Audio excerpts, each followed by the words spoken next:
99%. Really confident that a question's coming on the effects of a tariff. And so just down the side here, I just want to say we've got to keep our eye on the consumer surplus, that's CS, the producer surplus, PS, the government revenues, I'm just going to say G, and the dead weight loss, which I'll talk about, and then the effects on total welfare, TW, national welfare. So I think that the question's coming at you, and it's going to talk about a tariff. What is a tariff? It's a tax, okay, placed on imported goods. Okay, there it is. It's to discourage imports. That's really what it's used for. Now, in our CFA curriculum, I think the question's going to relate to the effects on the consumer surplus, the producer surplus, or the government gain, the revenues, or the deadweight loss, or the total welfare to society.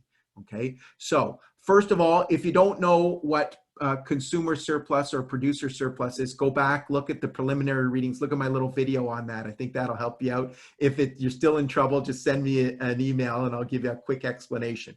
Okay, that's the first thing. Okay, so you got to know this.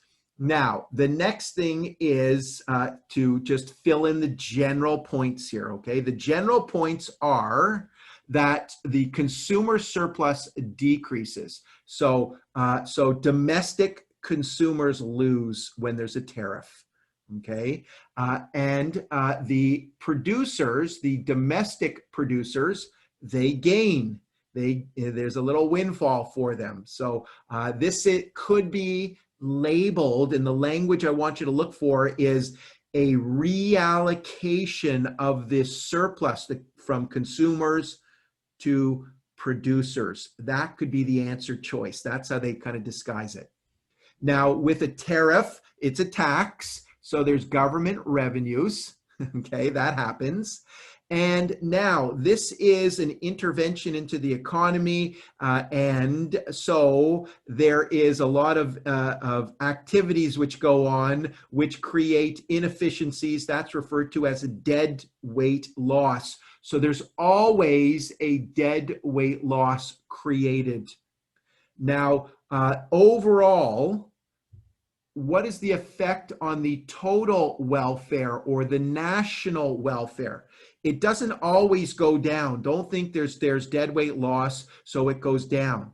What it comes down to is the effects of the dead weight loss versus the government tariff revenue. Whichever one is greater has the overriding impact. So if there's only a small deadweight loss, but a large increase in government revenues, there may actually not be a decrease in our total welfare. So you don't have to go any further than that. What I want you just to take away is this. Here's CFA Institute's signal. They talk about a small country and they talk about a large country. Okay, so a small country means you don't dominate the world market, and there will be a deadweight loss, which is most likely going to outweigh any government revenues. So with a small country, there will be a decrease in the total welfare or the national welfare.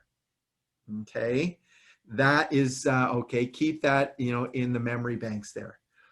A large country, so it doesn't mean large like a landmass like Canada, but large country dominating, influence over the world price. The CFA answer that you're looking for is, question mark, or there may not be a decrease in total welfare. Either of these type of answer choices I could see coming. So the language is there may not be a decrease in the total welfare, or there's inconclusive, so we're not sure. Okay, that's how I think that they're going to put it on the exam.